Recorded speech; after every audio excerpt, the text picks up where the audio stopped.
This channel does not promote any violent, harmful, or illegal activities. All content provided by this channel is meant for an educational purpose only. মহেশতলায় কাটলো পুজো জট। মুখ্যমন্ত্রীর হস্তক্ষেপে মহেশতলায় পুরসভা পুজো কমিটির দ্বন্দ্ব মিটল। পুরসভা পুজো কমিটির জমি বিবাদে বন্ধ হতে বসেছিল মহেশতলা কল্যাণ সমিতির এবারের পুজো। টিভি9 বাংলা সেই খবর সম্প্রচার করে। এরপর দুলাল দাসকে ফোন করেন মুখ্যমন্ত্রী। কাটে জট। এই মুহূর্তের ছবিটা কি, কোন জায়গায় দাঁড়িয়ে রয়েছে গোটা পরিস্থিতি? সৌভিক আমাদের সঙ্গে রয়েছেন, জানাবেন আমাদের প্রতিনিধি সৌভিক।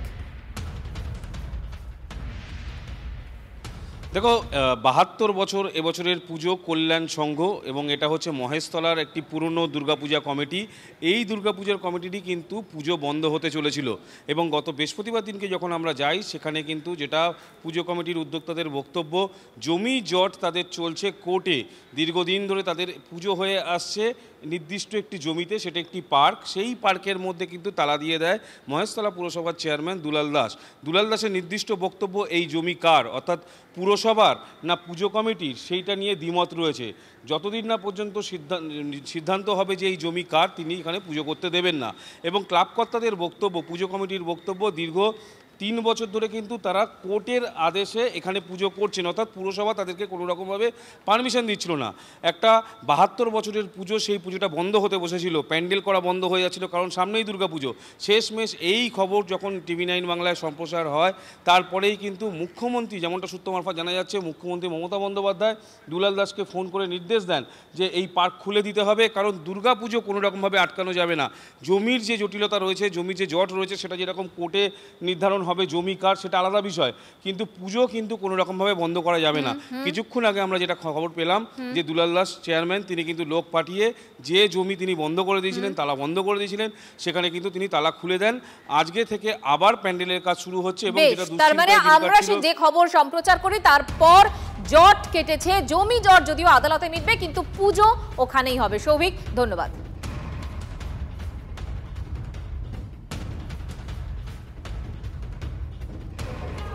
আর এবার পুজোতেও প্রতারণা। মালদায় ৫টি পুজো কমিটি, তাদের সঙ্গে প্রতারণা হয়েছে বলে খবর পাওয়া যাচ্ছে। আপনাদেরকে জানিয়ে রাখি, ৫ পুজো কমিটির থেকে মণ্ডপের বায়নার ২০ লক্ষ টাকার অ্যাডভান্স নিয়ে হাওয়া বেহালার ডেকোরেটর সংস্থা। মাথায় হাত ক্লাব কর্তাদের। মুখ্যমন্ত্রীর দ্বারস্থ ৫ ক্লাবের কর্মকর্তারা।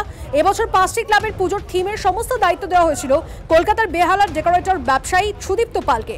অভিযোগ, পুজোর থিমের কাজ শেষ না করেই পালিয়ে যায় ডেকোরেটর সংস্থা। রাজ্য সরকারের তরফে পুরস্কৃত হয়েছে এই ৫ পুজো। স্বাভাবিকভাবে পুজোর আগে মাথায় হাত মালদা শহরের বিগ বাজেটের ৫ ক্লাবের। এই পরিস্থিতিতে ইংরেজবাজার থানায় অভিযোগ দায়ের কর্মকর্তাদের। তারা ডেকোরেটরের সঙ্গে কন্ট্যাক্ট করেছিল তাদের থিমের প্যান্ডেলের বিষয়ে, গড়িয়া, তাদের কাছ থেকে অ্যাডভান্স টাকা নিয়ে এখন উনি নিরুদ্দেশ। এই বিষয়ে ৫টি ক্লাব থানায় তাদের লিপিবদ্ধ করেছেন, ডায়েরি করেছেন। তার সঙ্গে ফোরামও এগিয়ে গিয়ে ফোরামও তাদের পাশে থেকে তাদেরকে সাহায্যের হাত বাড়িয়ে দিয়েছে। ৫.৫ লক্ষ এমন পেমেন্টও হয়।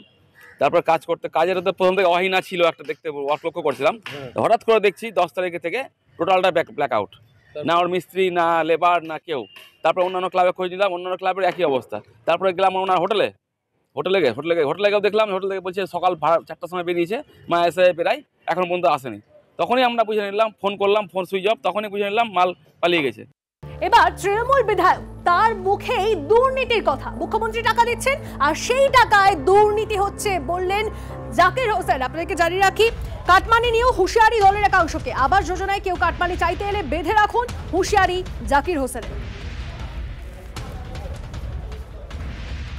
কেউই দলের আপনারা আসে না, তাই আমি সকল জঙ্গিপুরবাসীকে অনুরোধ করব, যারা গরিব মানুষ আছে, আপনারা কেউ ভাড়াবেন না।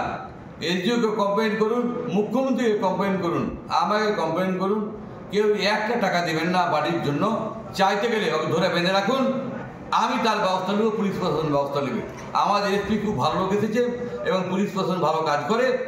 আমরা চাইব, টাকা চাইলে আপনারা বাড়িতে বেঁধে রাখুন, দিয়ে আপনাকে খবর দিন, তার আমরা ব্যবস্থা করব। কোনো মানুষ টাকা দেবেন না, বিনা পয়সায় ঘর পাবে।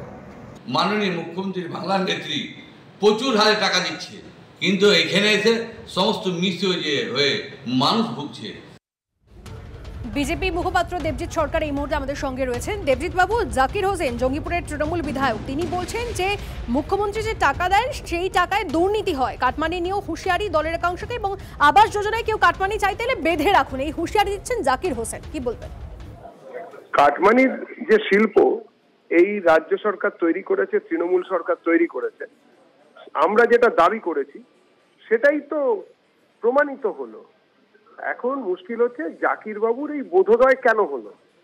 তার পেছনে যেটা আমাদের ধারণা সেটা হচ্ছে যে কেউ ফাঁকি দিয়েছে আর কেউ ফাঁকে পড়েছে।